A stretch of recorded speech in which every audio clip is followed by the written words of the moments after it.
A circular ring of diameter 20 cm has a resistance 0.01 ohm. How much charge will flow through the ring if it is rotated from a position perpendicular to a uniform magnetic field of B 2 Tesla to a position parallel to the field? ये बच्चों सबसे पहले तो अपन direction देखते हैं. Let's say magnetic field जो है 2 Tesla हमने इस डायरेक्शन में लगा लिया है आई कैप में. तो कह रहा है कि जो रिंग होगा उसको कहा से from position perpendicular to the uniform magnetic field.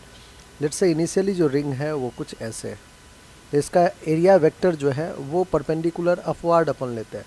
तो कॉस थीटा क्या हो जाएगा मैग्नेटिक फील्ड और एरिया के वेक्टर के बीच में. तो आप कहोगे कॉस थीटा तो कॉस ऑफ 90 डिग्री हो जाएगा. कॉस 90 जीरो होता है. उसके बाद कह रहा है कि to a position parallel to the field. Parallel to the field मतलब लेट्स से आपने कुछ ऐसे रिंग बनाया, इसका एरिया भी इधर है और मैग्नेटिक फील्ड भी इधर है.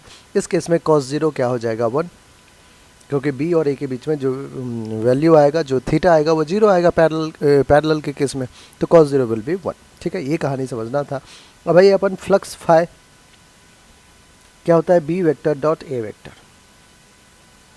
चेंज इन फ्लक्स अगर अपन देखें तो phi two minus phi one. Phi two क्या है अपना B A cos zero minus B A cos 90. पहला तो कॉस 90 था, दूसरा जीरो था. ठीक है, B A cos zero will be B A cos 90 zero हो जाएगा.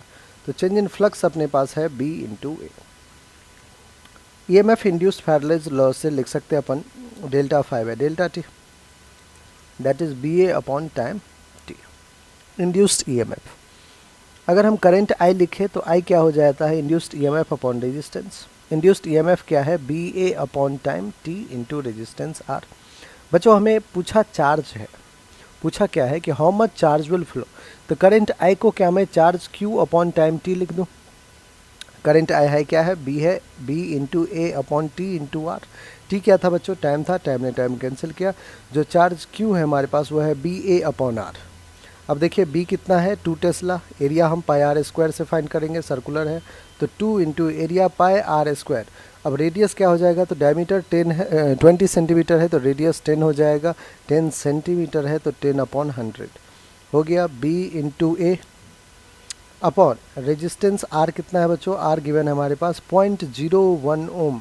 0.01 ओम. 10 ने 10 को कैंसिल किया 2 पाई अपॉन 10 का स्क्वायर दैट इज़ 100. और यहाँ नीचे कितना है 1 अपॉन 100 0.01 100 कैंसिल दैट इज़ 2 पाई. क्या आ रहा है जो चार्ज है वो है 2 इंटू पाई. पाई की वैल्यू बच्चों 3.14 ले लेते हैं तो क्या आ जाएगा 6.28 कूलम. कितना चार्ज आ जाएगा 6.28 कूलम. देखते हैं एक बार कौन सा ऑप्शन है. 6.28 कूलम हमारा बी है और बी हमारा बिल्कुल करेक्ट आंसर है. बच्चों हर एक स्टेप आपको अच्छे से समझ में आ गया.